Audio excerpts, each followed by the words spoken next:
የምትመለከቱት በእንግሊዘኛና በቤንጋልኛ ቋንቋዎች የተጻፈ ሳይንፖስት በህንዷ ምዕራብ ቤንጋል ግዛት ጋውር ከተማ በሚገኝ 500 ዓመታትን ባስቆጠረ 5 ፎቆች ባሉት ታላቅ ማማ ጎን የተተከለ ስለ ቅርሱ መግለጫ የሚሰጥ ጽሑፍ ነው። አብረን እናንብበው። ፌሩዝ ሚናር ከ1486 እስከ 1489 ይላል ከላይ የሚገኘው ጽሑፍ። የማማው ስምና የተገነባበት ዓመተ ምህረት መሆናቸው ነው። ማብራሪያው ይቀጥላል።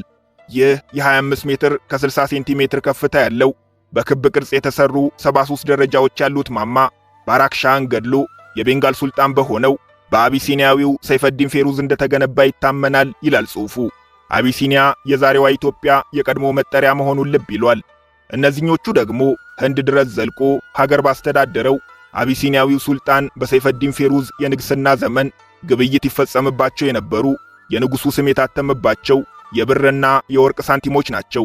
ሳንቲሞቹ ዛሬም ድረስ በህንድና በእንግሊዝ ሙዚየሞች እንዲሁም ጥንታዊ ቅርሶችን መሰብሰብ በሚወዱ ግለሰቦች እጅ ይገኛሉ። ከሳንቲሞቹ የተወሰኑት ከ7 ዓመት በፊት ማለትም እንደ አውሮፓውያን አቆጣጠር ነሐሴ 5 ቀን 2018 በህንዷ ሙምባይ ከተማ የህንድ ታዋቂ አጫራች ድርጅት በሆነው ቶዲዮላ ገበያ ለጨረታ ቀርበው አንዱ በ4.6 ሚሊዮን ሩብል ተሸጠዋል። በህንድ ታሪክ ውስጥ በመሪነት ከሚታወቁ አቢሲኒያዊ ሱልጣኖች መካከል ሰይፈዲን ፌሩዝ አንዱ እንጂ ብቸኛው አይደለም። ሰይፈዲን ፌሩዝ ራሱ ስልጣኑን የተረከበው ከሌላ አቢሲኒያዊ ሲሆን ከሱ በኋላም 2 አቢሲኒያውያን እየተፈራረቁ ህንድ ላይ ነግሰዋል። ደግሞ ሌላም አለ እዛው ህንድ በሌላ ዘመን በሌላ ቦታ። ይሄኛው በምዕራብ ህንድ አማድናጋር ሱልጣኔት የተፈጸመ ነው። በ12 ዓመቱ ከኢትዮጵያ የተወሰደ እንደ አውሮፓውያን አቆጣጠር ከ1600 ሕይወቱ እስካለፈበት 1626 ለሩብ ምዕተ ዓመት በህንድ ጠቅላይ ሚኒስትር የነበረ ማሊክ አምበር የሚባል ኢትዮጵያዊ ነበረ። ማስረጃ ምንድነው ካላችሁኝ ይህችን የመሰለች በኢትዮጵያዊው ማሊክ አምበር የተቆረቆረች ኦራግባድ የተሰኘች 1.1 ሚሊዮን ነዋሪዎች ያሏት ከተማና በከተማዋ የሚገኘውን ለማሊክ አምበር መታሰቢያ የተገነባውን ሐውልት አሳያችኋለሁ። ብዙዎቻችን ጥንታውያን ኢትዮጵያውያን ወደ ህንድ ስለመሄዳቸው በቂ መረጃ የለንም። በሀገር ቤትም ታሪካቸው በፍጹም ተነስቶ አያውቅም። ልብ ያድርጉ፣ አብዛኞቻችን ሲዲ ስለሚባሉት በህንድ ስለሚገኙ ከዛሬዎቹ ኬንያ፣ ታንዛኒያና ሞዛምቢክ እንደሄዱ ስለሚታመንባቸው የባንቱ ዝርያ ስላላቸው አፍሪካውያን ህዝቦች ሰምተንም አንብበንም ሊሆን ይችላል። የዛሬ ጉዳዮቻችን ግን ሲዲዎች አይደሉም። በ15ኛው ክፍለ ዘመን ከዛሬዋ ኢትዮጵያ ከያኔዋ አቢሲኒያ ተነስተው ወደ ህንድ ስላቀኑት የራሳቸውን አቢሲኒያን ዳይናስቲ ወይም የአቢሲኒያን ሥርወ መንግሥት መስርተው 4 ነገሥታትን አንግሰው ስለነበሩት ጥንታውያን ወገኖቻችን እንጂ ወደ 17ኛው ክፍለ ዘመን ዘልቀንም እኛ በረሳውም በመላው ዓለም ጥቁሮች ዘንድ ገናና የሆነውን በህንድ ጠቅላይ ሚኒስትር የነበረውን የኢትዮጵያዊውን የአምበር ማሊክ ታሪክ እናነሳለን። ከፐርሺያ፣ ከአረብ፣ ከህንድና ከባንግላዴሽ የተገኙ ማጣቀሻ መጻሕፍትንና የታሪክ ጥናቶችን እያነበብን በዛው በህንድ የሚገኙ የኢትዮጵያውያን አሻራ የሆኑ ከተሞችን፣ ማማዎችን፣ የቀብር ስፍራዎችንና የመገበያያ ሳንቲሞችን እንጎበኛለን። ከምንም በላይ ብዙዎቻችሁ ማወቅ የምትፈልጉትን ከ600 ዓመታት በፊት ጀምሮ በተለያየ ዘመን ወደ ህንድ ያቀኑ ወገኖቻችን ዛሬ ላይ የትና በምን ሁኔታ ላይ እንደሚገኙ እንጠይቃለን። አብራችሁን ቆዩ።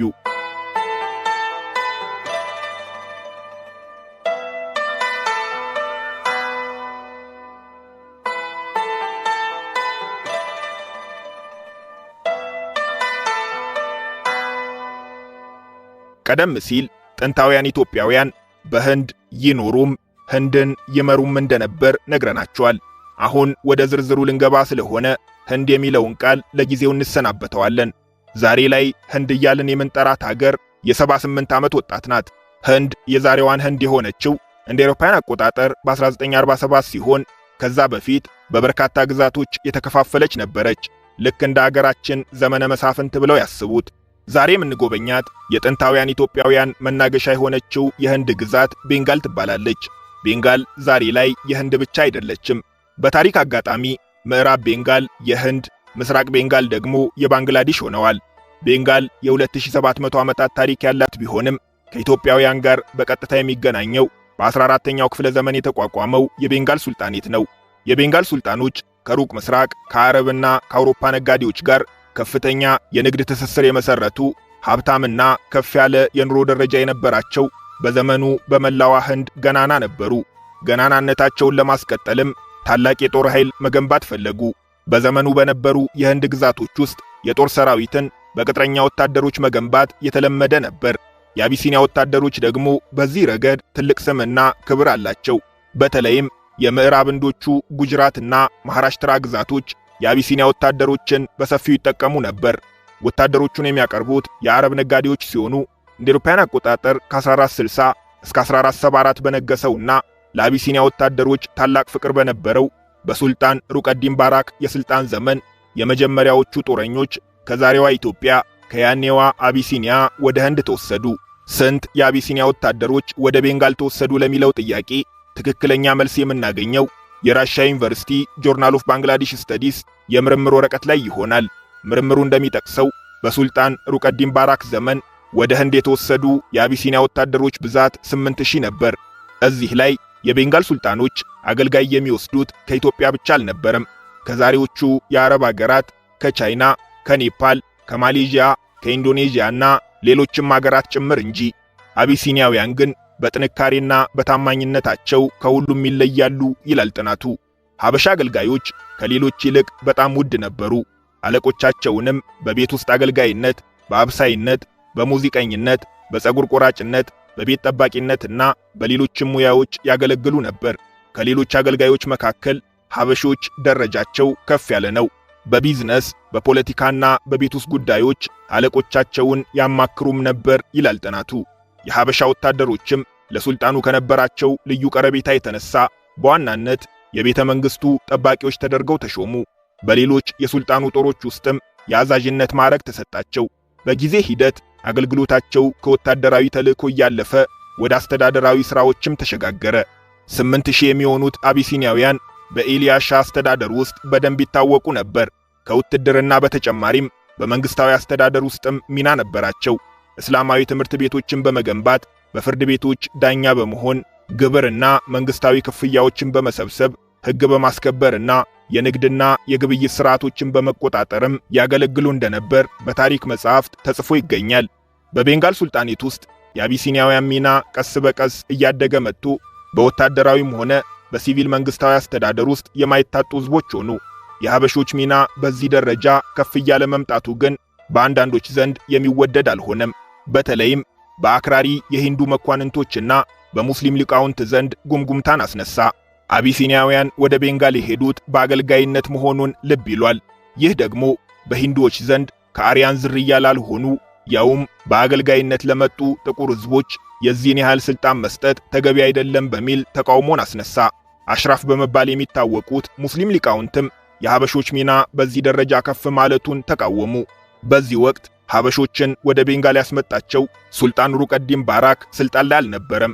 በቤንጋል ሱልጣኖች በተቀያየሩ ቁጥር በጦር ኃይልና በመንግስታዊ አስተዳደር ውስጥ የማይተካ ሚና የነበራቸው ሀበሾች ኃይላቸው ይበልጥ እየጠነከረ ይሄድ ነበር። በዚህ መሃል እንደ አውሮፓውያን አቆጣጠር በ1480 ሱልጣን ጃላሉዲን ፋታ በቤንጋል ነገሰ። ወቅቱ የሀበሾች ሚና የማይተካ የሆነበት፣ በመኳንንቱ ዘንድም ኧረ ይሄ ነገር አሁንስ በዛ እየተባለ ከፍተኛ ቅሬታን ያስነሳበት ነበር። አዲሱ ሱልጣን የተነሳው ቅሬታ እውነት ነው ብሎ ቢያምንም እርምጃ ለመውሰድ ግን አልቸኮለም። ስልጣኑ እስኪረጋለት ጠበቀ። 7 ዓመታት አለፉ።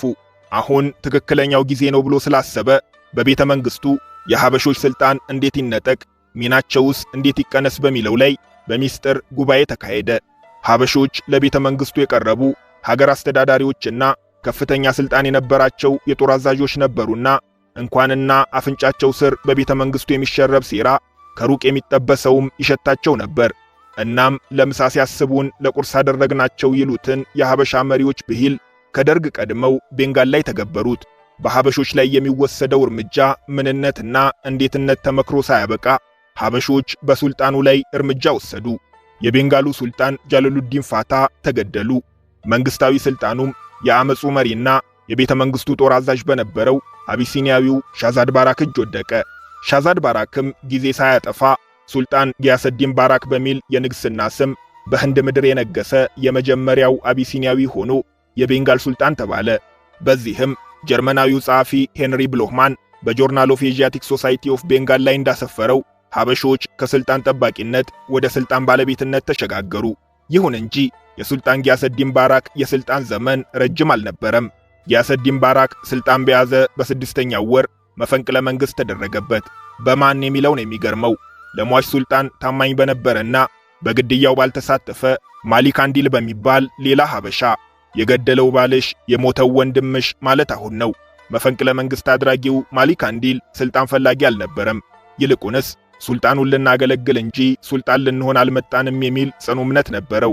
ይህንን እምነቱንም ሀበሻ ወንድሙ ላይ መፈንቅለ መንግስት በማድረግና ስልጣኑን ለቀድሞ አለቃው የመጀመሪያ ልጅ በማስረከብ አስመሰከረ። ይሄኔ አንድ ችግር ተፈጠረ። የሟች አለቃው ልጅ በዕድሜው ያልበሰለና የሱልጣንነትን ያህል ታላቅ ኃላፊነት ለመሸከምም ትከሻው ያልደነደነ ነበር። ይሄኔ የሟች ሱልጣኑ ሚስት ጣልቃ ገባች። በማሊክ አንዲል ታማኝነት እጅጉን ተደንቃ ነበር። እናም የራሷን ውሳኔ አሳለፈች። ይህ ስልጣን ከልጄ ይልቅ ለቤተሰባችን ታማኝነቱን ላሳየው ለማሊክ አንዲል ነው የሚገባው። ሕዝባችንን እየመራ ሱልጣኔቱን ጠብቆ ያቆይልን አለች። የማሊክ አንዲል ታማኝነት ያልተጠበቀ ነበርና የቤተ መንግስቱ መኳንንቶችም ያላንዳች ቅሬታ ውሳኔዋን ተቀበሉ። በዚህም ሁለተኛው ሀበሻ ማሊክ አንዲል የቤንጋል ሱልጣን ሆኖ ተሾመ። የንግስና ስሙም ሱልጣን ሰይፈዲን ፊሩዝ ተባለ። ልብ ያድርጉ። አሁን ታሪኩን የምንነግራችሁ ማሊክ አንዲል ወይም ሰይፈዲን ፊሩዝ በ17ኛው ክፍለ ዘመን በምዕራብ ህንዷ አህማድ ናጋር ግዛት ጠቅላይ ሚኒስትር ከነበረው ከማሊክ አንበር ጋር አንድ አይደሉም። ከሐረር እንደመጣ የሚታመንለትን የማሊክ አንበር ታሪክ ቆየት ብለን እንመለስበታለን። ነገር ግን አብዛኞቹ አቢሲኒያውያን በህንድ ወታደራዊ መሪዎች ስለነበሩ ማሊክ የሚል የክብር ስም ይሰጣቸዋል። ማሊክ በአረብኛ መሪ፣ አለቃ፣ ንጉስ የሚል ትርጉም እንዳለው ልብ ይሏል። አሁን ወደ ቀደመ ጉዳያችን እንመለሳለን። በህንዷ ቤንጋል ሁለተኛው የአበሻ ሱልጣን የነበረው ሰይፈዲን ፊሩዝ በተፈጥሮ ማስተዋልን የታደለ በቅንነት የተሞላ አስተዳዳሪ ነበር ይላሉ የፐርሺያ ድርሳናት። ከሱ በፊት ከነበረው አቢሲኒያዊ ሱልጣን ከጊያሰዲን ባራክ በተለየ በንጉሳዊ ቤተሰቦች በመኳንንቱና በህዝቡ ዘንድ ከፍተኛ ተቀባይነት ነበረው። በዘመኑ በአካል በቤንጋል ተገኝተው የሱልጣኔቱን ታሪክ የጻፉ የፐርሺያ የታሪክ ጸሐፍት ሰይፈዲን ፊሩዝ በቤንጋል ከነገሱ ከአራቱ የአቢሲኒያ ሱልጣኖች መካከል ታላቁ ነበር ይላሉ። ደፋርና የሚወደድ ተክለስብዕና የነበረው ሁሉንም ሃይማኖቶች በእኩል ዓይን የሚመለከት መሪ መሆኑን በስልጣን ዘመኑም ማንም አድርጎት የማያውቀውን ለድሆች ገንዘብ ያከፋፍል እንደነበርና ለጥበብና ለኪነ ሕንጻ ከነበረው ጥልቅ ፍቅር የተነሳም ለአርቲስቶችና ለአርክቴክቶች ወርሃዊ ደሞዝ ይከፍል እንደነበር ተዘግቧል። በእሱ የንግስና ዘመን የተገነቡ ማማዎች፣ መስጊዶች፣ በስሙ የታተሙ ሳንቲሞችና የተለያዩ ጽሑፎች ዛሬም ድረስ በቤንጋል ይገኛሉ። ዘአፍሪካን ዲስፐርሳል ኢን ዘ ዴካን በሚለው መጽሐፋቸው ላይ ሻንቲ ሳዲቅ አሊ እንዳሰፈሩት ደግሞ የሰይፈዲን የስልጣን ዘመን ጥቁሮች ነፃ የነበሩበት፣ በአፍሪካና በቤንጋል ህዝቦች መካከል የንግድ ግንኙነት የተጠናከረበት፣ ሳይንስ፣ ሕክምና፣ ስነ ጽሑፍና ስነ ጥበብም የተስፋፉበት ወቅት ነበር።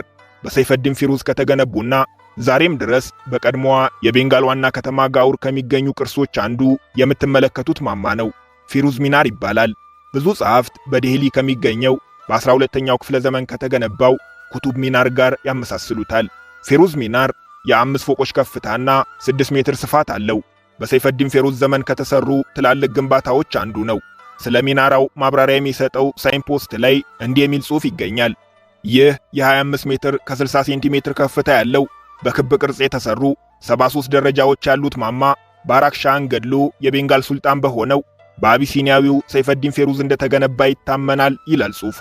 ሰይፈዲን ፊሩዝ በቤንጋል ታሪክ ውስጥ ጉልህ ሚና ቢኖረውም በስልጣን የቆየው ግን ለ3 ዓመታት ብቻ ነበር። ከ1487 መገባደጃ እስከ 1490። የህንድ ፖለቲካ ልክ እንደ ጌም ኦፍ ትሮን ሴራ ይበዛዋል። የአብዛኞቹ ሱልጣኖች የስልጣን ዘመን አጭር ሲሆን አቢሲኒያዊው ሰይፈዲንም የሀገሬው ዕጣ አልቀረለትም። የሚገርመው ደግሞ ሰይፈዲን ፊሩዝ ከስልጣን የተወገደው ራሱ ወደ ስልጣን በመጣበት መንገድ መሆኑ ነው። ሰይፈዲንን ከስልጣን ያስወገደው የራሱ ወገን የሆነው አቢሲኒያዊ ነበር። ሀበሽ ካህን ይባላል። ሀበሽ ካህን መፈንቅለ መንግሥት ካደረገ በኋላ ስልጣን ምን ያደርግልኛል፣ ብቻ ወንበሩ የሚገባው ያለቃዬ ልጅ ይንገስልኝ እንጂ አለ። የሀበሽ ካህን መንገድ የሚለየው የምር ስልጣኑን ስላልፈለገ ሳይሆን በቤንጋል መኳንንትና በሕዝቡ ዘንድ ተቀባይነትን የሚያስገኝለት መንገድ በመሆኑ ነበር። እናም ለይምሰል ንጉሣዊ የዘር ሐረግ የነበረውን ነገር ግን ግዛቱን ለመምራት ዕድሜው የማይፈቅድለትን ታዳጊ ወጣት ወደ ስልጣን አመጣ። ታዳጊውንም ሱልጣን ነስረዲን መሐመድ ሁለተኛ በሚል የንግስና ስም ወንበር ሰጠው። ከመጋረጃ ጀርባ ሆኖ ቤንጋልን የሚመራት ግን አቢሲኒያዊው ሀበሽ ካህን ነበር። አብዛኞቹ የታሪክ መጻሕፍትም በዚህ ወቅት የቤንጋል መሪ ነበር ብለው ስሙን የሚጠቅሱት የሀበሽ ካህንን ነው። ቤንጋልን በመምራት ሶስተኛው አቢሲኒያዊ የሆነው ሀበሽ ካህን በራሳቸው በሀበሾችም አይወደድም ነበር። በተለይም ሲዲባር የተሰኘው አቢሲኒያዊ ለሀበሽ ካህን ከፍተኛ ጥላቻ ነበረው። እናም ከቤተ መንግስቱ ጠባቂዎች ጋር ሽርክና መስርቶ ሱልጣን ነስረዲን መሐመድ ሁለተኛን አስገድሎ የሀበሽ ካህንን መንግስት ገለበጠው። ሲዲባርም ሱልጣን ሸምሰዲን ሙዘፈር በሚል የንግስና ስም በቤንጋል የነገሰ አራተኛው አቢሲኒያዊ ሆኖ ቤንጋልን እስከ 1493 አስተዳደራት። ሱልጣን ሸምሰዲን ሙዘፈር ከሱ በፊት ከነበሩ የሀበሻ መሪዎች ሁሉ ክፉ እንደነበር ይነገራል። በአስተዳደሩ ላይ ቅሬታ ያሰሙ መኳንንትን ያለ ርህራሄ ያስገድል ነበር። ለሰራተኞች ደሞዝ እንደማይከፍል በጀት ለመቆጠብ ሲልም የሰራዊት ቅነሳ ማድረጉ ይነገራል። ይህንን መልካም አጋጣሚ የተመለከተው አላዲን ሁሴን የሚባል ፐርሺያዊ የሸምሰዲን ሙዘፈር አማካሪ ፊት ለፊት ከሱልጣኑ በጀርባ ቅሬታ ከተሰማቸው መኳንንት ጋር ይመክር ጀመር። መኳንንቱም በሸምሰዲን ሙዘፈር ተማረው ስለነበር አማካሪውን ደገፉት። እናም እንደ አውሮፓውያን አቆጣጠር በ1493 በሸምሰዲን ሙዘፈር ላይ መፈንቅለ መንግስት ተደረገ። መፈንቅለ መንግስት አድራጊው ግን ሀበሻ አልነበረም፣ ፐርሺያዊው እንጂ። በዚህም 6 ዓመታትን ያስቆጠረውና 4 ሱልጣኖችን ያፈራረቀው በህንዷ ቤንጋል ግዛት የተመሰረተው የአቢሲኒያ ስርወ መንግስት አገዛዝ አበቃ። አማካሪው ግን ሀበሾችን ከስልጣን በማስወገድ ብቻ አላበቃም። ከፍተኛ ልምድ ያላቸው ወታደሮችና የጦር መሪዎች እንደመሆናቸው በዙሪያው መገኘታቸው እረፍት አልሰጠውም። እናም በቤንጋል የነበሩ ሀበሾች በሙሉ ከግዛቴ ይውጡልኝ ሲል ያልተጠበቀ ውሳኔ አሳለፈ። ከዛስ ሀበሾች ምን ሆኑ? እውነት ሙሉ በሙሉ ከቤንጋል ወጡ? ከሆነስ የዛሬ መገኛቸው የት ነው?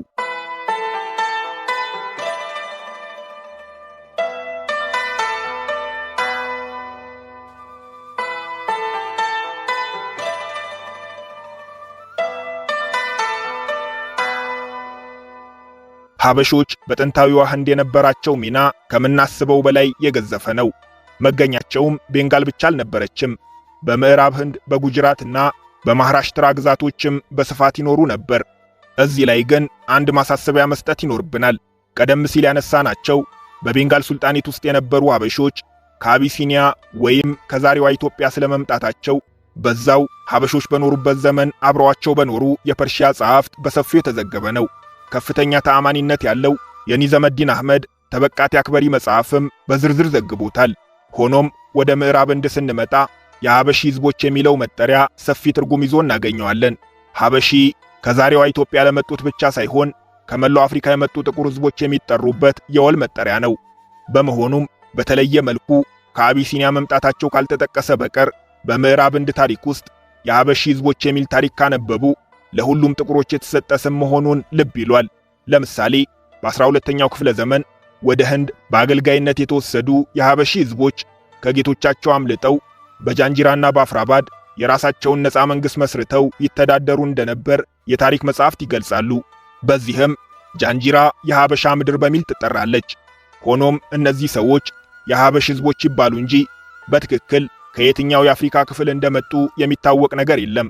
አሁን የምንነግራችሁ ግን ከኢትዮጵያ መምጣቱ ብቻ ሳይሆን ከየትኛው የኢትዮጵያ ክፍል መችና እንዴት እንደመጣም የሚታወቅ ሰው ነው። ማሊክ አንበር ይባላል።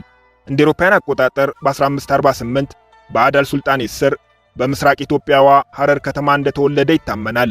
ኢትዮጵያዊ ስሙ ቻፑ ነበር ይላሉ የታሪክ ጸሐፍት። ብዙ ጊዜ እንደሚያጋጥመው ስሙን በትክክል መጥራት ተስኗቸው ይሆን ትክክለኛ ስሙ ሆኖ ባይታወቅም ቻፑ ከሐረር ተሸጦ ወደ የመኗ አልሞካ ወደብ ሲወሰድ ገና 12 ዓመቱ ነበር። እንደ አውሮፓውያን አቆጣጠር በ1560 መሆኑ ነው። በተለያዩ ወቅቶች ለተለያዩ ጌቶች ሲሸጥ ቆይቶ በመጨረሻም ቃሲም ከሚባል ኢራቃዊ ነጋዴ ጋር ባግዳድ ገባ። አንበር የሚለው ስም የወጣለትም በዚህ ወቅት ነበር። ቃሲም ነጋዴ፣ አንበር ደግሞ ቀልጣፋ፣ በቀላሉ የሚግባባ፣ ያስተማሩትን ቶሎ የሚይዝ፣ ከፍተኛ የማስታወስ ችሎታ ያለውና የተለያዩ ቋንቋዎችን አቀላጥፎ የሚናገር መሆኑ በቃሲም እንዲወደድ አደረገው። በባግዳድ ቆይታውም ማንበብና መጻፍን ተማረ። በንግድ ሥራውም አለቃውን ማገዝ ጀመረ። ይሄኔ አለቃው ለንግድ ሥራ ወደ ህንድ ማቅናት ነበረበት። እናም አንበርን ይዞት ሄደ። ህንድ ሲደርሱ ምን እንደተፈጠረ ባይታወቅም ኢራቃዊው አለቃው የሚወደውን አገልጋዩን ለሌላ ጌታ አሳልፎ ሸጠው። የሚያስደንቀው ደግሞ የገዢው ማንነት ነበር። ቻንጊዝ ካህን ይባላል። በአገልጋይነት ወደ ህንድ የመጣና በጊዜ ሂደት ጥረቱ እየጨመረ ስልጣኑ እያደገ በአህመድ ናጋር ሱልጣን ስር ጠቅላይ ሚኒስትር የሆነ ሰው ነበር። ቻንጊዝ ካህን ከሀበሽ ህዝቦች እንደተገኘ የታሪክ ጸሐፊዎች በግልጽ አስቀምጠውታል። ሆኖም ቀደም ሲል በደረስንበት ድምዳሜ መሰረት ከሀበሽ ህዝቦች መገኘቱ ኢትዮጵያዊነቱን አይነግረንም። ቢያንስ እንደኛው ጥቁር እንደነበር ግን እንረዳለን። ጥቁሩ ጠቅላይ ሚኒስትር አንበርን ወደደው፣ የውትድርና ስልጠናም ሰጠው። ሆኖም እንደ አውሮፓውያን አቆጣጠር በ1575 ጥቁር አለቃው በሱልጣኑ መንግስት ላይ አሲሯል በሚል ከጠቅላይ ሚኒስትርነቱ ተነስቶ ተገደለ። ይሄኔ አንበር ነፃ ወጣ። የእንቅስቃሴ ነፃነቱን ተጠቅሞም አለቃው ከተገደለባት አህመድ ናጋር ወጣ። ወደ ደቡብ አቀንቶም በቢጃፑር ሱልጣኔት ውስጥ በውትድርና ተቀጠረ። የቢጃፑር ቆይታው ህንድን በአግባቡ እንዲላመድ አስቻለው። አንበር በሚለው ስሙ ላይ ማሊክ የሚል የማዕረግ ስም የጨመረበት፣ ትዳር የመሰረተበትና የግሉን ጦር ማደራጀት የጀመረበት ወቅትም ነበር። ወቅቱ ከአህመድ ናጋር በስተሰሜን የሚገኙ የሙጋል ሱልጣኖች በጦር ኃይል የገነኑበት፣ በዙሪያቸው የሚገኙ ሱልጣኔቶችን እየወረሩ የሚያስገብሩበት ነበር። ተራው የአህመድ ናጋር ሆኖ ሙጋሎች መጡባቸው። ለአህመድ ናጋር ደግሞ ወቅቱ ጥሩ አልነበረም። ሱልጣኑ ሞቶ ስልጣን በባለቤቱ እጅ የነበረበት የሽግግር ወቅት ነበርና ሙጋሎች የሚገዳደራቸው የጦር ኃይል አልነበረም። እናም ቀደም ሲል የሚያውቁትን አሁን ላይ የራሱን ጦር አደራጅቶ መምራት የጀመረውን ማሊክ አንበርን ድረስልን አሉት። ማሊክ አንበርም ጥሪውን ተቀብሎ የአህመድ ናጋርን ሱልጣኔት ወክሎ ከሙጋሎች ጋር ጦርነት ገጠመ። እንደ አውሮፓውያን አቆጣጠር በ1595 በተካሄደው ጦርነት ቤራር የተባለችው ግዛታቸው ብትወሰድባቸውም ማሊክ አንበር የአህመድ ናጋር ሱልጣኔት በሙጋሎች እጅ እንዳይወድቅ በስኬት ተከላከለ። ይህ በፍጹም የተጠበቀ አልነበረምና የማሊክ አንበር ዝና እየገነነ መጣ። በዚህ መሃል የአህመድ ናጋሯ ንግሥት በራሷ መኳንንቶች ተገደለች። በዚህም ሱልጣኔቱን ለመከላከል የቀረው ብቸኛው ሰው ማሊክ አንበር ሆነ። ወቅቱ የወታደሮቹ ቁጥር በከፍተኛ መጠን ያደገበት፣ ተቀባይነቱም የጨመረበት ነበርና ማሊክ አንበር የራሱን ጦር እየመራ ቀደም ሲል የተወሰደባቸውን ግዛት ለማስመለስ በሙጋሎች ላይ ወረራ ፈጸመ። በጨበጣ ውጊያ ስሙ የገነነው ማሊክ አንበር የሙጋል ወታደሮች ስንቅና ትጥቅ እንዳያገኙ፣ በተለይም ዋና ዋና የሚባሉ የውሃ ምንጮችን በመያዝ የመጠጥ ውሃ እንዳያገኙ እያደረገና እያዳከመ በተናጠል ገጠማቸው። ይህም ወታደሮቹን ብቻ ሳይሆን በዘመኑ ገናና የነበረውን የሙጋል ሱልጣኔት አዳከመው። በሙጋል ጦር ውስጥ የነበሩ በርካታ ወታደሮችም እየከዱ ለአንበር ገቡ። ይሄኔ አንበር የራሱን መንግሥት ለማቋቋም ማሰብ ጀመረ። ሆኖም ራሱን ሱልጣን ማድረግ አልፈለገም። ቢያደርገውም ተቀባይነት እንደማይኖረው ያውቀዋል። እናም ቀደም ሲል ወዳገለገለበት ቢጃፑር ሱልጣኔት ተመልሶ የኒዛም ሻይን ሱልጣን ልጅ ወደ አህመድ ናጋር አምጥቶ ሱልጣን ሙርታዛ ኒዛም ሁለተኛ በሚል ስም አነገሰው። እንደሚጠበቀው አዲሱ ሱልጣን ለማሊክ አንበር የጠቅላይ ሚኒስትርነት ስልጣን ሰጠው። ከ1600 ሕይወቱ እስካለፈበት 1626 በቆየው የጠቅላይ ሚኒስትርነት ስልጣኑ የፈለገውን እየሾመ ያልፈለገውን እየሻረ የራሱን ስልጣን አደላድሎና በጦር ኃይል ጠንክሮ አህመድ ናጋርን ለሩብ ምዕት ዓመታት አስተዳደረ። የስልጣን ዘመኑ ዛሬም ድረስ በበጎ የሚነሳ ትልቅ አሻራውን ያሳረፈበትም ነበር። ለአህመድ ናጋር ሱልጣኔትም አዲስ ዋና ከተማ መሰረተ።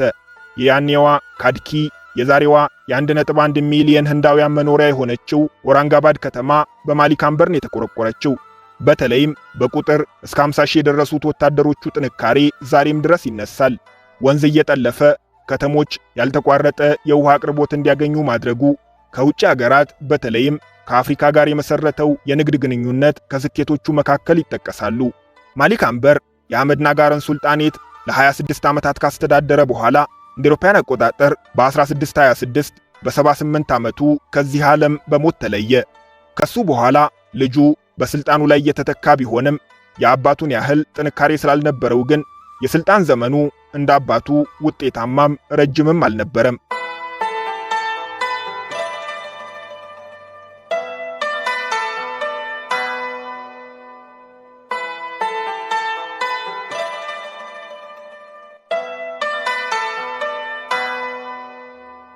ማሳረጊያችንን ወሳኙን ጥያቄ እናንሳ። በሰሜን ምስራቅ ህንድ በቤንጋል ሱልጣኔት ውስጥ 8000 ኢትዮጵያውያን ይኖሩ እንደነበር አንስተናል። ማሊክ አንበርና መሰል ኢትዮጵያውያንም በተለያዩ ዘመኖች በህንድ መኖራቸውን አይተናል። ታዲያ እነዚህ ኢትዮጵያውያን ዛሬ ላይ የትና በምን ሁኔታ ላይ ነው የሚገኙት የሚለው ጥያቄ ብዙዎቻችን መልስ የምንፈልግለት ነው። ቀደም ሲል አንድ ታሪክ በእንጥልጥል አቆይተን ነበር። በቤንጋል የኢትዮጵያውያን አገዛዝ እንዲያበቃ ያደረገው ፐርሺያዊው አላዲን ሁሴን ኢትዮጵያውያን ከግዛት ይውጡልኝ ማለቱን። የታሪክ ድርሳናት እንደሚነግሩን ውሳኔው ተፈጻሚነትን አግኝቷል። ኢትዮጵያውያንም ጓዛቸውን ጠቅልለው ወደ ምዕራብ ህንዶቹ ጉጅራትና ማሃራሽትራ ግዛቶች መምጣታቸውም ተዘግቧል። በቤንጋል እያሉ የዕለት ውሏቸው ሳይቀር ይጻፍ ነበር። ምክንያት ለቤተ መንግሥት የቀረቡ ራሳቸውም መንግሥት ነበሩና። ከቤንጋል ከወጡ በኋላ ግን የተከተላቸው የታሪክ ጸሐፊ አልነበረም። ወደ ጉጅራትና ማሃራሽትራ መሄዳቸውን ከመግለጽ ውጪ በምዕራብ ህንድ በርከት ያሉ አፍሪካውያን ይኖሩ ስለነበር ኢትዮጵያውያኑም ከእነዚህ አፍሪካውያን ጋር መቀላቀላቸው በቁጥር ትንሽ ስለነበሩም ማንነታቸው ተውጦ እንደቀረ ይታመናል።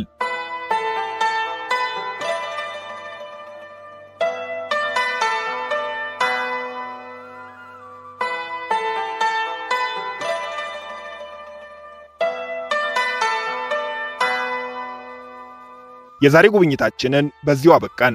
አብራችሁን ስለቆያችሁ እናመሰግናለን።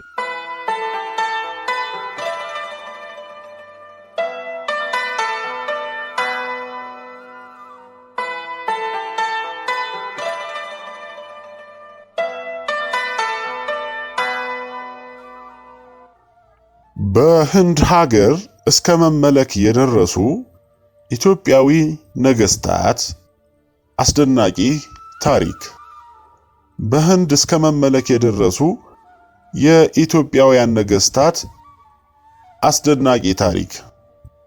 የቅዱሳት መጻሕፍት አስገራሚና ምስጢራዊ ማስረጃዎችን ብንተዋቸውና ሳይንስ እንኳን የሚለውን ብናይ የመጀመሪያዎቹ ዘመናዊ ሰዎች ማለትም ሆሞ ሳፒያንስ ቀደምት አፍሪካዊ ተወላጆች በመሆናቸው የአፍሪካ ህልውና በዓለም ዙሪያ በቅርብ ጊዜ የሰው ልጅ ዘመን ውስጥ በኖሩት የጥቁር ህዝቦች ታሪክ ሊገለጽ ይችላል። አፍሪካውያን የዚህች ፕላኔት ቀደምት ተወላጆች መሆናቸው ብቻ ሳይሆን ጥቁሮች ብዙ የዓለም ቀደምት ዘላቂ ስልጣኔዎችን እንደፈጠሩና እንደያዙ የሚያሳዩ ብዙ መረጃዎች አሉ። ለዛሬ ወደ ጥንታዊቷ ህንድ ጉዞ እናደርጋለን። ኢትዮጵያ ግዛቷ እስከ ህንድ ነበር ሲባል አብዛኞቻችን ሰምተናል። በዚህ ጉዳይ ላይ ምናልባት ይህም አለ ለካ የሚያስብሉ ተሰውረው የቆዩ ገራሚ መረጃዎችን እናያለን። የኢትዮጵያ ግዛት ስለነበረችው ህንድ፣ ኢትዮጵያዊ የህንድ ነገስታት አስገራሚ የአገዛዝ ታሪክ፣ ኢትዮጵያ ለህንድ ለቻይናና ለሩቅ ምስራቅ ያበረከተቻቸው ለማመን የሚከብዱ ተሰጥኦዎች። በእነዚህ ልዩ ልዩ ርዕሶች በጥልቀትና በስፋት ብዙ ታሪካዊ ማስረጃዎችን እንዳሰሳለን። በአፍሪካና በህንድ መካከል ያለውን የመጀመሪያ ትስስርን የሚያንጸባርቁ ልዩ ዋጋ ያላቸው ጽሑፎች ከ2000 ዓመታት በላይ አስቆጥረዋል። በመጀመሪያው 100 ክፍለ ዘመን መገባደጃ አካባቢ ህንድን እንደጎበኘ የሚነገርለት የቲያናው አፖሎኒየስ ኢትዮጵያውያን ከህንድ የተላኩ ቅኝ ገዢዎች ናቸው፣ አባቶቻቸውን በጥበብ ጉዳይ የሚከተሉ ቅኝ ገዢዎች ናቸው የሚል እምነት ነበረው። የጥንቱ የክርስቲያን ጸሐፊ ዮሴቢየስ የሥነ ጽሑፍ ሥራ በአሜኖፊየስ ሶስተኛ ማለትም ኃያሉ 18ኛው ሥርወ መንግሥት ጥንታዊ የግብፅ ንጉሥ የኢትዮጵያን አካል ከሀገሪቱ ወደ ኢንደስ ተሰደደ፣ በናይል ወንዝ ሸለቆ ውስጥ ተቀመጠ የሚለውን ትውፊት ጠብቆታል በማለት ተናግሯል። እና አሁንም ሌላ የጥንት ኢቲነራሪየም አሌክዛንደሪር የሚለው ሰነድ ህንድ በአጠቃላይ ከሰሜን ጀምሮ እስከ ፋርስ የሚገዛውን በመቀበል ቆይቷል። አሁን ደግሞ የግብፅና የኢትዮጵያውያን ተራ ነው ይላል። የዲዮዶሮስ ሲኩለስ አስተያየትም በ45 ዓመተ ዓለም አካባቢ ተመሳሳይ ጭብጥ አለው። ከኢትዮጵያ ማለትም ኦሳይረስ በአረብ በኩል አለፈ፣ በቀይ ባህር ላይ እስከ ህንድ ድንበር ድረስና በጣም ሩቅ በሆኑ የባህር ዳርቻዎች ድንበር ተሻገረ። እንዲሁም በህንድ ውስጥ ብዙ ከተሞችን ሰራ። አንዱን ኒሳ ብሎ ጠራው። ያደገበትን በግብጽ የነበረውን ኒሳን ለማስታወስ ፈቃደኛ ሆነ ይለናል። የህንድ ታላቅ ወንዝ መጠሪያ የሆነው ኢትዮጵያዊው ንጉሥ ጋንጌስ ሳሙኤል ፑርቻስ ያስተላለፈውና በጄኤ ሮጀርስ የተጠቀሰው የኢትዮጵያ ንጉሥ ጋንጌስ ታሪክ አለ። ጥቅሱ እንዲህ ይላል። የህንድ ታላቅ ወንዝ መጠሪያ የሆነው ኢትዮጵያዊው ንጉሥ ጋንጌስ። ሳሙኤል ፑርቻስ ያስተላለፈውና በጄኤ ሮጀርስ የተጠቀሰው የኢትዮጵያ ንጉሥ ጋንጌስ ታሪክ እንዲህ ይላል። ነገር ግን ከሁሉም ማለትም የኢትዮጵያ ነገሥታት ጋንጌስ በጣም ዝነኛ ነበር። ከኢትዮጵያ ሰራዊት ጋር ወደ እስያ አልፏል። ስሙን እስከ ተወለት ጋንጌስ ወንዝ ድረስ ያለውን ሁሉ ድል አደረገ። ይህ ታላቅ የህንድ ወንዝ አስቀድሞ ክሊያሮስ ተብሎ ይጠራ ነበር። አንዳንዶች ይህ መሆኑ አሁን ላይ ምን ይጠቅማል ብለው ይጠይቁ ይሆናል። ዳያካራ ራኦ እንዲህ ይላል። ጥቁሮች የበለጸገ የትውልድ መነሻ መሰረት ነጥባቸውን ካላወቁ እድገት እንደሚመጣ በማሰብ በማያልቅ ክብ መንቀሳቀስ ይቀጥላሉ። ህንድ ውስጥ ስላሉ ጥቁሮች ሲነሳ ምናልባት ብዙ ጥቁሮች በተለያዩ ዓለማችን ክፍሎች ይኖራሉ። አሜሪካን ማየት ይቻላል። የህንዱን የሚለየው ታዲያ ምንድን ነው የሚል ጥያቄ ሊነሳ ይችላል። ህንድ ከአሜሪካ የተለየች ናት። በህንድ አብዛኛው ህዝብ የተቀላቀለበት የዘር ግንድ ሲኖረው፣ በአሜሪካ ግን እንደዚያ አይደለም። አሜሪካ ውስጥ አፍሪካውያን ከ1500 እስከ 1800 በባርነት ለ300 ዓመታት ተጉዘው በእርሻ ላይ እንዲያገለግሉ ተግዘዋል። እነዚህ ጥቁሮች የተለየ ቡድን ስለነበሩ እስከ ቅርብ ጊዜ ድረስ ምንም አይነት ጋብቻ ከነጮቹ ጋር አያደርጉም። ስለዚህ አፍሪካውያን የመጀመሪያውን የዘር ባህሪያቸውን ይጠብቃሉ። አሁን ህንድን እንመልከት። በህንድ ከአፍሪካ ስደት የጀመረው ከ50 ሺህ ዓመታት በፊት ነው። በሳይንሱ መሰረት ማለት ነው። አሪያንስ ማለትም ነጭ ወደ ህንድ የፈለሱት ከ4000 ዓመት በፊት ነው። አሪያንስ ወይም ነጭ ወደ ህንድ የፈለሱት ከ4000 ዓመት በፊት ነበር። ለመጀመሪያዎቹ 2500 ዓመታት ከአካባቢው ሰዎች ጋር ተጋብተዋል። በእነዚህ 2500 ዓመታት ውስጥ ጥቂት የአሪያን ያልሆኑ ገዢ ስርወ መንግስታት ይታሰባል። ሪክ ቬዳ የተባለው እጅግ ጥንታዊ የህንድ መጽሐፍ እንኳን የአሪያን ያልሆኑ ነገስታት ስሞች አሉት። ከ1500 እስከ 1000 ቅድመ ልደተ ክርስቶስ አካባቢ ሊሆን ይችላል። ጥቁር ቀደምት የህንድ ነገስታት ከአሪያን ነጮች ጋር ብዙ ጊዜ ጦርነት እንደገጠሙ ተጽፏል። ባለፉት 1500 ዓመታት ማለትም ከ500 ዓመተ ምህረት ጀምሮ እስከ ዛሬ በቅርብ ጊዜ በተደረገ አንድ የዘረመል ጥናት መሰረት በካስት ስርዓት ምክንያት ጋብቻው እየቀነሰ ሄደ። ስለዚህ ካስት ስለሚባለው ጥቁሮችን ሆን ተብሎ በስነ ልቦናና በአካል ለመስለብ የተዋቀረ ማህበራዊ አስከፊ ህግ በኋላ እናያለን። ይህም ሆኖ ጥቁሮች አልጠፉም፣ ትንሽ ሆኑ። ምክንያቱም በእነዚህ 1500 ዓመታት ውስጥ በህንድ ውስጥ ኢንዶ አሪያን ያልሆኑ በርካታ ገዢ ስርወ መንግስታት ነበሩ። የገዢ ስርወ መንግስታት የአሪያን ያልሆኑ መሆናቸውን አስፈላጊነት በነገስታት ላይ ምንም ገደብ ስለሌለ የአሪያን ሴቶችን ማግባት ይችላሉ ማለት ነው። እያነሳሁት ያለሁት ነጥብ በህንድ ውስጥ እንደ አሜሪካ ያሉ አፍሪካውያን እምብዛም የሉም። የህንድ ህዝብ ድብልቅ ነው። አፍሪካ አሜሪካውያን በኢኮኖሚ የተሻለ የአሜሪካ ኢኮኖሚ አካል በመሆናቸው የተወሰነ ድምፅ አግኝተዋል። ህንድ ውስጥ ያሉ ጥቁሮች ግን እስካሁን በአስከፊ ባርነት ውስጥ እየማቀቁ ይገኛሉ። በጃይፑር ራጅስታን ህንድን ድል አድራጊዎችና ባሪያዎች ሆነው የመጡ የአፍሪካውያን ዘሮች ናቸው። ለዓመታት የህንድ መንግስታት ከአፍሪካ ጋር ያለውን የጠበቀ ግንኙነት ለመሸፋፈን ምሁራን ከሚጠቃቅሱት እውነታ ሳይቀር ለማምለጥ ሞክሯል። ጭቆና ምንም ያህል እንዳይወጣ ቢታፈን ቀዳዳ አያጣምና አፍሮ ህንዶች ብቅ ማለት ጀምረዋል። ህንድን የገዙ የአፍሪካ ነገስታት በምስራቅ አፍሪካና በህንድ መካከል ያለው የንግድ ልውውጥ በህንድና በኢትዮጵያ መካከል ከ2000 ዓመታት በላይ ቆይቷል። ንግዱ ዛሬ ደቡብ እስያና ምስራቅ አፍሪካ ተብሎ በሚጠራው አካባቢ መካከል ያለው ግንኙነት የሚያሳይ ረጅም ታሪክን ይጀምራል። ብዙዎች በቅርቡ የተቀበሉት በህዝብ ብዛት በሀገሪቱ ውስጥ የሚኖሩ ጥቂት የአፍሪካ ዝርያ ያላቸው ህንዶች መኖራቸውንና ወደ ከፍተኛ ማህበራዊ ደረጃ ከፍ ብለዋል። በጣም ጥቁር ሰው እዚህ በጣም የተከበረና ከሌሎች በጣም ጥቁር ካልሆኑ የተሻለ ነው ተብሎ ይታሰባል። እኔ ልጨምር፣ በእውነት እነዚህ ሰዎች አማልክቶቻቸውንና ጣዖቶቻቸውን ጥቁር እና ሰይጣኖቻቸውን እንደ በረዶ አንጥተው ይስላሉ። እግዚአብሔርና ቅዱሳን ሁሉ ጥቁር ናቸው፣ ሰይጣናትና ክፉ መናፍስት ሁሉ ነጭ ናቸው ይላሉና። ስለዚህ ጉዳይ ማርኮ ፖሎ በ1288 የፓንዲያን መንግስት ከጎበኘ በኋላ ተናግሯል። ግሪክና ሮም ከመመስረታቸው ከ1000 ዓመታት በፊት ድራቪዲያን በመባል የሚታወቁ ኩሩና ታታሪ ጥቁር ወንዶችና ሴቶች በኢንዱስ ሸለቆ ውስጥ ኃይለኛ ስልጣኔን ገነቡ። ከነዚያ መነሻዎች በህንድ ውስጥ ያሉ የአፍሪካ ነገስታት የክልሉን ንግድ፣ ባህልና እምነት ስርዓት አቀላጥፈውታል። ዶክተር ክላይድ ዊንተርስ አፍሮሴንተሪዝም ማይት ኦር ሳይንስ ደራሲ እንዲህ ሲል ጽፏል።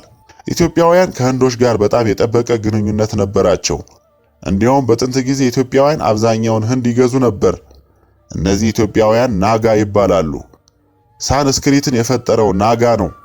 በ500 ቅድመ ልደተ ክርስቶስ የጥንት የድራቪዲያን ስነ ጽሑፍ ንባብ ስለ ናጋ ትልቅ መረጃ ይሰጠናል። በህንድ ባህል ናጋ ማዕከላዊ ህንድን ከቪላቫር ማለትም ቦውመን እና ሚናቫር ማለትም አሳ አጥማጆች አሸንፈው ወስደዋል። በመቀጠል ደግሞ እንዲህ ይላል። የህንድ ተረቶች እንኳን ለስልጣኔያቸው መሰረት የጣሉትን የጥቁር ዘር ያከብራሉ። የህንድ ቅዱሳን መጻሕፍትም መገለጥ ማለትም ኢንላይትመንት ከኢትዮጵያ እንደመጣ ያረጋግጣሉ። እንዲያውም የህንድ የመጀመሪያው አምላክ ሺቫ የሚባል የተገመደ ጸጉር ያለው አሁን ባህታውያንና ራስ ተፈሪያን የሚያዘወትሩት የጸጉር ዘዬ ድሬድሎክስ ያለው ጥቁር ሰው ነው። ግዙፉ የሺቫ መታሰቢያ በኮይምባቱሬ ህንድ በአዲዮ ዮጊ የሚገኘውም የመጀመሪያው ሰው እንደሆነ ተደርጎ ይቆጠራል። በሂንዱይዝም ውስጥ ሺቫ አጥፊው ተብሎ ይጠራል። ሺቫ የዮጋ አባት ነው ይባላል። ስለ ኢትዮጵያዊው ሻህዛድ ኮጃ ባርባክ ብዙም የሚታወቅ ነገር የለም። በ1487 የቤንጋል ግዛትን ድል አድርጎ የሐበሻ ስርወ መንግስት ስለመሰረተው ይህ ኢትዮጵያዊ ግን ሲዲ እንደነበረ ይታወቃል። ሲዲ፣ ሲደህ፣ ሺዲ፣ ሳዊህሊ ወይም ሐበሺ በመባል የሚታወቁት በህንድና በፓኪስታን የሚኖሩ ጎሳዎች ሲሆኑ የምስራቅ አፍሪካ ክልል ባንቱ ህዝቦች ናቸው። ይህ ንጉስ ወደ ስልጣን እንደመጣም በአንድ ሰው እንደተገደለ ይነገራል። ቦታውን የወሰደው ማሊክ አንዲል ካን ሱልጣን ነበር። ዙፋኑን ሲይዝ ማሊክ እንዲል ካን ስሙን ወደ ሰይፉ ዲዲን አቡል ሙዛፋር ፊሩዝ ሻህ ቀይሯል። በእርግጥም በአንድ ታሪክ ውስጥ ጥበበኛ ለጋስ ንጉስ መሆኑን አስመስክሯል። በስሙ በተገኙ ሳንቲሞች መሰረት ከ1487 እስከ 1490 ነገሰ። ለተገዢዎቹ ሰላምና መጽናኛን አስገኘ። በቸርነቱ ተወዳዳሪ የሌለው በብዙ ድካምና ስቃይ ያከማቹትን ያለፉትን ሉዓላዊ ሀብቶች ለድሆች ሰጠ። ከቢብሊዮቲካ ህንድ የተገኘ ታሪክ ለድሆች ያለውን ርህራሄ ያሳያል። የሚገርመው የወቅቱ የመንግስት አባላት ይህንን ለድሆች የሚሰጠውን የበዛ ልግስና አልወደዱምና እርስ በርሳቸው ይህ አቢሲናዊ ያለ ድካምና ጉልበት በእጁ የወደቀውን ገንዘብ ዋጋ አያደንቅም፣ የገንዘብን ዋጋ የሚያውቅ የሚማርበትን መንገድና እጁን ከከንቱ አባካኝነት የሚከለክልበትን መንገድ መፈለግ አለብን። ከዚያም ንጉሱ በአይኑ እንዲያየውና ዋጋውን በማድነቅ ስብዕናውን ከሀብቱ እንዲያጣብቅ ሀብቱን ሁሉ መሬት ላይ ሰበሰቡ። ንጉሱም ሀብቱን ባየ ጊዜ ይህ ሀብት በዚህ ቦታ ለምን ተተወ ሲል ጠየቀ። የመንግስት አባላቱም ይህ ለድሆች የሰጠው ሀብት መጠን ነው አሉ። ንጉሱም ይህ መጠን እንዴት ይበቃል? ያንሳል፣ ሌላ ጨምሩበት አለ ይባላል። ዛሬ በራሳቸው በተገነባው የጋኡር ከተማ መስጊድ ግንብና የውሃ ማጠራቀሚያ መጎብኘት ይችላሉ። ህንድን የገዙ ጥቁር ኢትዮጵያውያን ነገስታት ማርሻል አርት ስለፈጠሩት ጥቁሮች፣ የቼዝና የከፍታ ዝላይ ፈጣሪዎች ጥቁሮች ድንቃ ድንቅ ላሰማችሁ። ኢትዮጵያን ህንድ ውስጥ ከላይ እንደተነጋገርነው ኢትዮጵያን ህንድ ውስጥ አግኝተናት በጥቂቱ ታሪክን ከምንጩ እያጣቀስን ተጨዋውተናል። አሁን ደግሞ ወደ ታላቋ ህንድ የምናደርገውን ምናባዊ ጉዞ ቀጥለናል። ተከተሉኝ። በዚህ ጉብኝታችን የተቀሩትን ህንድን ያስተዳደሩ ኢትዮጵያውያን ነገስታት ከብዙሃኑ ጥቂቱን እንጠቃቀሳለን። ጥቁሮቹ ከነበሩበት ኃያልነት ወርደው ካስት በተባለ ስርዓት የሚደርስባቸውን ለማመን የሚከብዱ ግፎችም እንመለከታለን። ተከተሉኝ። ህንድን የገዙ ኢትዮጵያውያን። ጀማል አልዲን ያቁት። ጀማል ወደ ስልጣን መውጣት የጀመረው በደልሂ ውስጥ ሐበሻ ሆኖ ነው። የምስራቅ አፍሪካ ተወላጆች በባርነት ከተያዙ ብዙ አፍሪካውያን መካከል አንዱ የሆነው የምስራቅ አፍሪካ ዝርያ ነው። በሙስሊም ነገስታት ውስጥ እንደ ቅጥረኛና የንጉሳዊ ደህንነት ቡድን አባላት በተደጋጋሚ ተቀጥረው ከሚሰሩትም አንዱ ነው። ስራውን ከጀመረ ብዙም ሳይቆይ የወቅቱ ሉዓላዊት ንግስት ራዚያ ማለትም ከ1236 እስከ 1240 የነገሰችው የዴሊ የመጀመሪያዋ ሴት ንጉሠ ነገሥት ሴት ወደደችው። በመቀጠልም ወደ ንጉሳዊ ቤተ መንግስት ከፍ አለ። በኋላም የንጉሳዊው መጋቢ ዋና አስተዳዳሪ የሆነውን ቦታ ለመያዝ ተነሳ። ይህቺ አፍቃሪው ንግስት የክብር ማዕረግ ሰጠችው። አሚር አል ኃይል ማለትም የፈረስ አሚር፣ በኋላም የላቀውን አሚር አል ኡማር ማለትም የአሚሮች አሚርን ደረበችለት። በወቅቱ ይህ ጉዳይ በአካባቢው ግንኙነት የነበራቸውን የቱርክ ባላባቶች ቅር ያሰኛቸውም ነበረ። ቀድሞውንም በሙስሊም መኳንንትና የሃይማኖት አባቶች ሴት ገዢ በመሆኗ ንዴት ስለነበር ይባስ ብሎም ንግስት ራዚያ ለአቢሲኒያ ባሪያ ያላት ቅርበት ማለትም ከቱርክ መኳንንት በዘር ያነሱ ናቸው ተብሎ ይገመታል። መኳንንቱንና የሃይማኖት አባቶችን ያገለለ ሲሆን ብዙ ሳይቆይ ግልጽ አመጽና ሴራ አስነስቷል። እነዚህንና ሌሎች ሴራዎችን ተደማምረው ተፈቃሪው ኢትዮጵያዊ ጀማል አልዲን ያቁት በመጨረሻ በጠላቶቹ ተገደለ። ማሊክ ሳርዋር ከ1394 እስከ 1403። ማሊክ ሳርዋር እንዲሁም ሀበሺ ተብሎ የተገለጸው ለዴልሂ ቅርብ የሆነው የጃውንፑር ሱልጣኔት ገዢ ሆነ። በማሊክ ኡስ ሻርክ ማለትም የምስራቅ ንጉሥ ማዕረግ የጃንፑር ግዛትን ያዘ። የመካከለኛው ዘመን ህንድ ታሪክ ክፍል እንደሚለው በ1389 ማሊክ ሳርዋር የካጃህ አይ ጃሃን ማዕረግ ተቀበለ። እንደ አውሮፓውያን አቆጣጠር በ1394 የጃውንፑር ገዢ ሆኖ ተሾመ። የማሊክ ኡስ ሻርክ ማዕረጉን ከሱልጣን ናሱሩዲን መሐሙድ ሻህ ሁለተኛ ቱሉክ ከ1394 እስከ 1413 ከነገሰው ተቀብሏል። ብዙም ሳይቆይ ራሱን እንደ ገለልተኛ ገዢ አቋቋመ። የአታባክ አይ አዛም ማዕረግን ወሰደ። በኤታዋህ በኮይልና በካናውጅ የነበሩትን አመጾች አፍኗል። በተጨማሪም ካራ፣ አዋድ፣ ሳንዲላ፣ ዳልማው፣ ባህሪያች፣ ቢሃር እና ቱርትን በቁጥጥር ስር ማዋል ችሏል። የጃጅናጋር ራኤና የላክናዊቲ ገዢዎች ስልጣኑን ተቀብለው ብዙ ዝሆኖችን ልከውለታል። ከሞቱ በኋላ ለማዶጎ ልጁ ማሊክ ቃራፋል ተተካ። እሱም የሙባረክ ሻህ ማዕረግን ወሰደ። ማሊክ ሳርዋርና አምስቱ ተተኪዎቹ ማሊክ ሙባረክ፣ ቁርአንፋል፣ ኢብራሂም ሻህ፣ መሐሙድ ሻህ፣ ብሂካን ካንና በመጨረሻም ሁሴን ሻህ የጃንፑርን መንግስት ለ100 ክፍለ ዘመናት ላላነሰ ጊዜ የገዙ የሻርኪ ንጉስ ይባላሉ። ሁሉም ያለምንም ልዩነት ጥቁር ኢንዶ አፍሪካውያን በሌላ መልኩ ሀበሺስ ወይም በህንድ ውስጥ ያሉ ኢትዮጵያውያን ይባላሉ። ይህ በጃንፑር ታሪክ ውስጥ የሰላምና የብልጽግና ጊዜ ነበር። በስዕል፣ በስነ ህንጻ፣ በትምህርት፣ በንግድና በንግድ መስክ አስደናቂ ስኬቶችን ያስመዘገበ ድንቅ የኢትዮጵያውያን ነገስታት ዘመን ይሉታል ህንዳውያን። ማሊክ አምባር በ1548 ኢትዮጵያ ውስጥ ቻፑ በሚል ስም ተወልዶ ለባርነት ተሽጧል። በመጨረሻ የዲካን ደካማ ሱልጣኔቶች አንዱ በሆነው አህመድ ናጋር የኒዛም ሻሂ ፍርድ ቤት መሪ አባል ገዛው። ባሪያው ወታደር ሆነ። በመጨረሻም የኒዛም ሻሂ ጦር አዛዥ ሆኖ በንጉሠ ነገሥቱ አክባር ሙጋል ጦር ላይ ጦሩን መዘዘ። እንደ አውሮፓውያን አቆጣጠር በ1600 አህመዲን ናጋርን በ1626 እስከ ሞተበት ጊዜ ድረስ በብቃት በመምራት የመንግስቱ ገዢ ሆነ።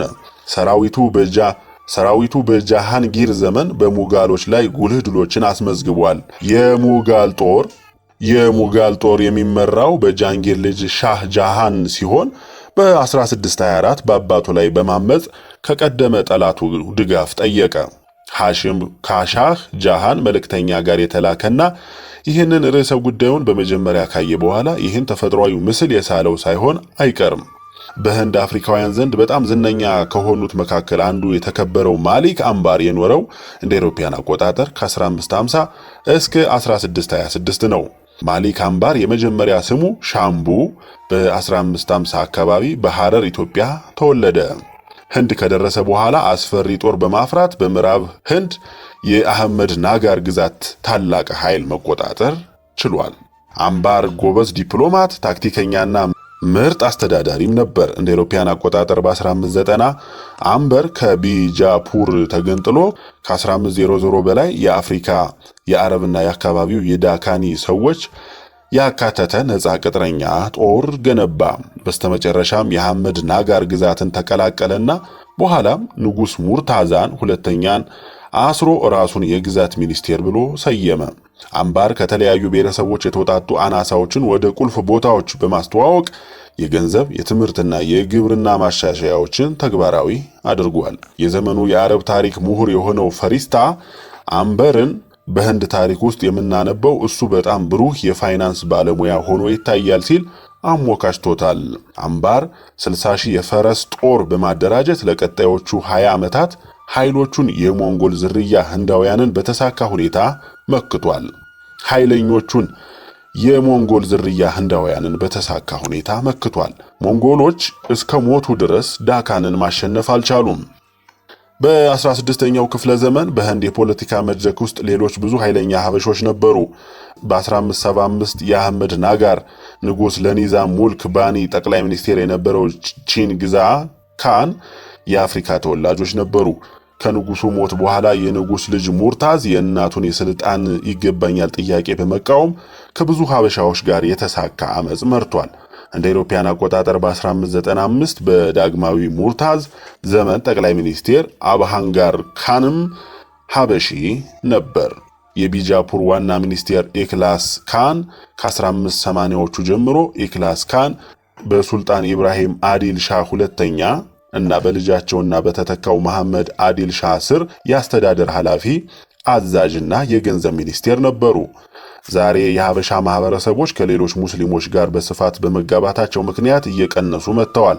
ነገር ግን ተጽዕኖአቸው ዛሬ በህዝቡ ፊት ውስጥ እንዲሁም በአካባቢው የስነ ህንጻ ጥበብ ላይ ታይቷል። ከላይ የተጠቀሱት ሰዎች የዛሬዋን ህንድ ከፈጠሩት የአቢሲኒያ፣ የአባሲ፣ የኢትዮጵያና የድራቪዲያ ገዢዎች መሪዎችና ጠቢባን ጥቂቶች ናቸው። ህልውናቸው የሚያጠናክረው እኛ የምናውቀውን ነገር የማያዳግም ማረጋገጫ እንዲኖረን ተጨማሪ ምርምር መደረግ አለበት ነው። አፍሪካዊው ወንድና ሴት የስልጣኔን ብርሃን ለዓለም አመጡ። ነገር ግን በሚያሳዝን ሁኔታ እነዚህ ለህንድ የስልጣኔ ካባ ያለበሱ የጥቁር ዝርያዎች እጅግ አስከፊ በህግ ጭምር በሚደገፍ ማህበራዊ እስራት ውስጥ ይገኛሉ። ነገሩ እንዲህ ነው። በህንድ ውስጥ ያሉ አርያን ጥንታዊ ፓኪስታንንና ህንድን የወረሩ የጥቁር ስልጣኔን ያወኩ ነጭ ጎሳዎች አርያን በመባል ይታወቃሉ። አርያኖች ከጥቁሮች የተሻሉ ተዋጊዎች አልነበሩም። ነገር ግን ጨካኞች፣ የተራቀቁ የጦር ቴክኖሎጂዎችን ያዳበሩና ወታደራዊ ዝርፊያን ያከበሩ ነበሩ። በድራቪዲያውያንና በኦሪያውያን መካከል በመቶ ለሚቆጠሩ ዓመታት ከፍተኛ ጦርነት ከተደረገ በኋላ አርያኖች አብዛኛውን ሰሜናዊ ህንድን በመሸፈን ድል ቀናቸው፣ ተሳካላቸው። በ800 ዓመት ዓለም እነዚህ ዘላኖች የአርያን ነገዶች ፓኪስታንንና ሁሉንም የሰሜን ህንድ ድል አድርገው አዲስ የተቆጣጠሯቸውን ግዛቶች በራሳቸው ስም አርያ ቫርታ ወይም የአርያን ምድር ብለው ሰየሙ። በተሸነፉት ግዛቶች ውስጥ ብዙ ጥቁሮች ሱድራዎች የተገዙት ጥቁሮች ሱድራስ ለነጮች ባሪያዎች ተደርገው ተቆጠሩ። ባሪያን ገዢዎቻቸው በሚፈለጉበት በማንኛውም አገልግሎት ላይ ጥብቅ በዘር የተከፋፈለ ማህበራዊ ስርዓት ተመሰረተ። ሂንዱሳን በካርማ እና ዳርማ የሂንዱ ቃል ሃይማኖት ነው። እዚህ ግን ግዴታ ማለት ነው። ወደ ግትር ተዋረዳዊ ቡድኖች የሚከፋፈለው ስርዓት 1000 ዓመታት በላይ ያስቆጠረ ነው። ይህ እኩይ በነጮች የተቋቋመ አዲስ ዓለም በጭካኔ የተሞላ ዘረኛ ስርዓት ነበር። ነጮቹ ከላይ ያሉት በመሃል የተደባለቁ ዘሮች እና አብዛኛው የጥቁር ህዝቦች ከግርጌ በታች ያሉት ሲሆን የበታቾቹ ጥቁሮች የበላዮቻቸውን በሚፈልጉት በማንኛውም አገልግሎት እንዲደርሱ ግዴታ ተጭኖ ነበር። የሳንስክሪት ቃል ቫርና የአንድ ሰው ማህበረሰብ ደረጃ የሚያመለክትና ከካስት ጋር በተለዋዋጭነት ጥቅም ላይ የዋለ በጥሬ ትርጉሙ ቀለም ወይም ቆዳ ማለት ነው እና ሰፊ የዘር መለያየትንና ተዋረድን ያንጸባርቃል። ይህ አስከፊ ካስት የተባለ ስርዓት በህንድ ውስጥ ሂንዱይዝም በመባል ለሚታወቀው ሃይማኖት መሰረት ነው። በህንድ ውስጥ የዘር መደብ ህግ በመጀመሪያ በዘርና በጎሳ ላይ የተመሰረተ ሲሆን ጋብቻን፣ አመጋገብን፣ ትምህርትን፣ የመኖሪያ ቦታንና ስራን ጨምሮ ሁሉንም የህይወት ዘርፎች ይቆጣጠራል። ይህን ስንል በአሁኑ ጊዜ በበላይነት ባለው የነጭ ማህበራዊ መዋቅር ውስጥ ታዋቂነትን ለማግኘት የቻሉ የጥንት ጥቁር መኳንንት አንዳንድ አካላት እንደነበሩ መካዳችን አይደለም። ህንዶቹም ድል የተቀዳጁ ኃያላን ጥቁሮች ለህንድ ስልጣኔ ብዙ እንዳበረከቱ ይህንን ይቀበሉታል። ነገር ግን ይህ ሁሉ ሆነ ተብሎ ተለውጦ ህንድ ውስጥ ጥቁር ህንዳውያንን ለማሳነስ ነጮቹ ከእግዚአብሔር አፍ ወጡ፣ ጥቁሮቹ ግን ከእግዚአብሔር እግር ወጡ ይባላል። ይህ ህንድን በአንድ ወቅት በጥበብ ይገዙ ለነበሩ ኢትዮጵያውያን ህንዶች ብሎም ለጥቁሮች ህዝብ ሽንፈትና አስቀያሚ እውነታ ነው። የመደብ ስርዓቱ ሂንዱዎችን በአራት ዋና ዋና ምድቦች ይከፍላል። ብርሃሚንስ፣ ክሻትሪያስ፣ ቫይሽያስ እና ሹድራስ። ብዙዎቹ ቡድኖች የተፈጠሩት የሂንዱ አምላክ ከሆነ ብርሃማ ነው ብለው ያምናሉ። አንደኛ በስርዓቱ አናት ላይ በዋናነት መምህራንና ምሁራን የነበሩትና ከብርሃማ ራስ እንደመጡ የሚታመን ብርሃሚኒ አሉ። ከፍተኛ ማህበራዊ መደብ ብርሃሚኒ የአርያን ሊቃውንት ነው፣ በነጭ ቀለም ተለይቷል። ሁለተኛ በመቀጠልም ክሻትሪያስ ወይም ተዋጊዎቹ ያስተዳደር ዘርፉን የሚቆጣጠሩትና ገዢዎቹ ከቅፉ ሆነው መጡ፣ በቀይ ቀለም ተለይተው ይታወቃሉ። ሶስተኛው መደብ ከጭኑ ወደ ተፈጠሩት ቫይሻስ ወይም ነጋዴዎችና ገበሬዎች ይሄዳል፣ በቢጫ ቀለም ተለይተው ይታወቃሉ። አራተኛ ከበታች ከብርሃማ እግር የመጡና ዝቅተኛ ስራዎችን የሚሰሩ ሱድራስ አሉ፣ በጥቁር ቀለም ተለይተዋል። ሌላው የማይነኩ የሚባሉ ከአራቱ መደብ እንኳን የማይቆጠሩ ከሱድራስ በታች ከብራሂሚኒ ሱድራ ማህበራት ቅይጥ ዘሮችና በህንድ ውስጥ ለረጅም ጊዜ የቆዩ የጥቁር ህዝቦችን ያቀፈ ከአርያን ግስጋሴ ለማምለጥ ወደ ኋለኛው አገሮች ያፈገፈጉ ግን በመጨረሻ በአርያን ተጽዕኖ ስር የተገለሉ ወይም ከነሱ ንክኪ ካለ የሚያረክሱ የማይነኩ የሚባሉ ዘሮች አሉ። የህንድ ህገ መንግስት በማንኛውም ጉዳዮች ላይ ሁሉንም ሰው በእኩልነት እንደሚያስተናግድ በግልጽ ይናገራል። ማንኛውም ዜጋ በዘር፣ በሃይማኖት፣ በእምነት፣ በትውልድ ወይም በትውልድ ቦታ በመንግስት ስር በሚሰራ ማንኛውም ስራ ወይም በመስሪያ ቤት ልዩነት ሊደረግ አይገባም ቢልም ይህ ሽፋን ብቻ ነው። ህንድን በህቡ እየመራት ያለው ካስት የተባለው ህግ የተውጣጣው የማኑ ህግ ማለትም ማኑ የህንድ ጠቢብና ህግ ሰጪና የብርሃማን ዘር ነው ተብሎ የሚገመተው ጥንታዊ ማይዝ ነው። በሂንዱ ህግ ላይ በጣም አስፈላጊና ስልጣን ያለው መጽሐፍ እንደሆነ በሰፊው የሚነገርለትና ክርስቶስ ከመወለዱ ቢያንስ 1000 ዓመታት በፊት ያስቆጠረው ማኑስ ምሪት የማህበረሰቡ ስርዓትና መደበኝነት መሰረት የሆነውን የዘር ስርዓትን ያምናል እናም ያጸድቃል።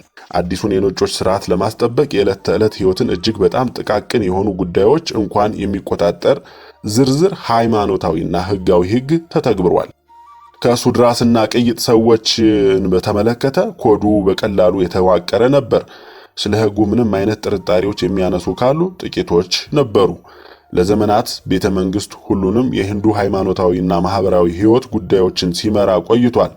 እያንዳንዱ ቡድን በዚህ ውስብስብ ተዋረድ ውስጥ የተወሰነ ቦታ ሲይዝ፣ የገጠር ማህበረሰቦች ከረጅም ጊዜ በፊት የተደራጁት በዘር ላይ በመመስረት ነው። የላይኛውና የታችኛው ክፍል ሁል ጊዜ በተለዩ ቅኝ ግዛቶች ውስጥ ይኖሩ ነበር። የውሃ ጉድጓዶች አይጋሩም። ብርሃሚኒ ከሱድራዎች ምግብና መጠጥ አይቀበልም። እናም አንድ ሰው ማግባት የሚችለው በአንድ ጎሳ ውስጥ ብቻ ነው። ስርዓቱ የበታች ብሔር ብሔረሰቦችን በጥቅማ ጥቅሞች መጨቆን እየፈቀደ ለበላይኞቹ ብዙ መብቶችን ሰጥቷል።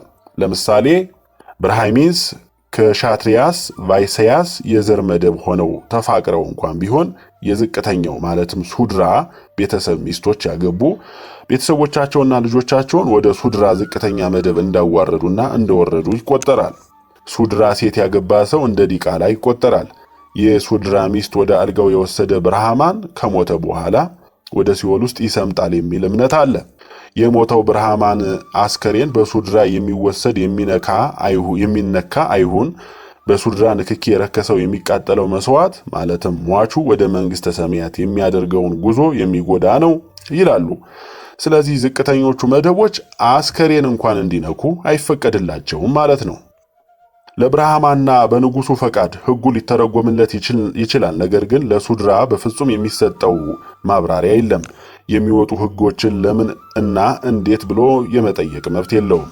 ክሻትሪያ የብርሃማን ስም በማጥፋት 100 ማለትም ፓናስ ይቀጣል። አንድ ቫይዚያ 150 ወይም 200 ይቀጣል። አንድ ሱድራ የአካል ቅጣት ይደርስበታል። እንደ ብርሃማና ክሻትሪያ ስም በማጥፋት 50 ወይም ፓናስ ይቀጣል። በቫይሲያ ውስጥ ቅጣቱ 25 ፓናስ ይሆናል። በሱድራ 12 ይሆናል።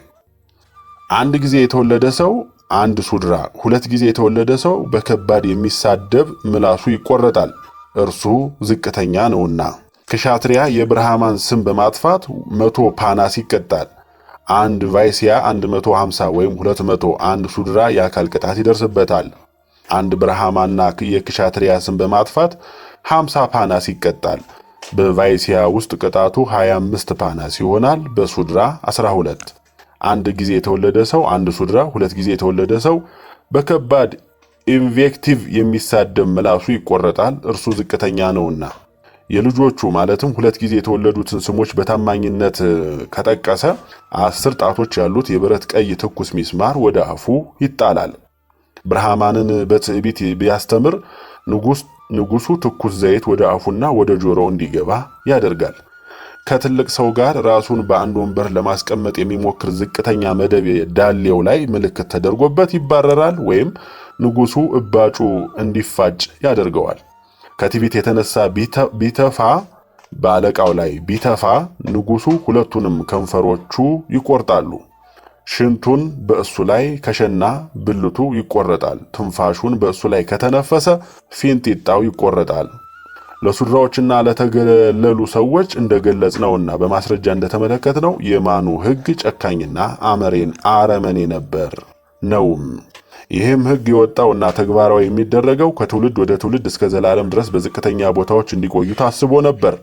ነገር ግን ለሱድራዎች ወይም ዝቅተኛ ለተባሉ ጥቁር ማህበረሰቦች ምንም ቢሆን ወደ ላይ የሚሄዱ መንገድ ነበረውና ማኑ ራሱ ዘዴውን ሲገልጽ ሱድራ ሆኖ ንጹሕ የተሻለው አገልጋይ፣ በንግግር የዋህና ከኩራት የጸዳና ሁልጊዜ ማገልገልን የሚፈልግ ከብርሃማስ መጠጊያ ማለትም በቀጣይ ሕይወቱ ደግሞ ከፍተኛ የዘር መደብ ደረጃን ያገኛል ይላሉ።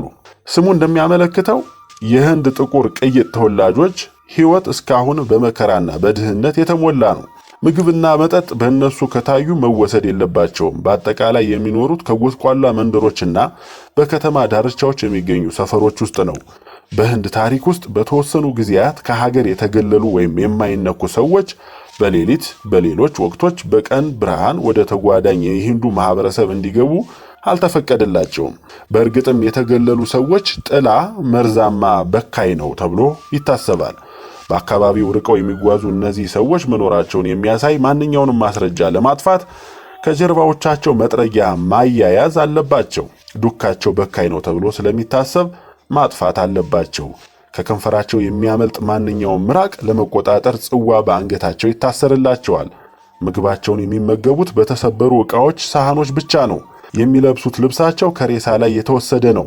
የእነዚህ ዝቅተኛ ማህበረሰብ ክፍሎች እንደ ርኩስ ስለሚቆጠሩ ዋና ዋና ተግባራት ጎዳናዎችን መጥረግ፣ የሞቱ እንስሳትንና የሰው አስከሬን ማስወገድና አስከሬን የማቃጠል ቦታዎችን ማጽዳት ነው። ብዙውን ጊዜ ኢፍትሐዊና ኋላ ቀር ነው ተብሎ ሲተች ለዘመናትም ምንም ሳይለወጥ ቆይቷል።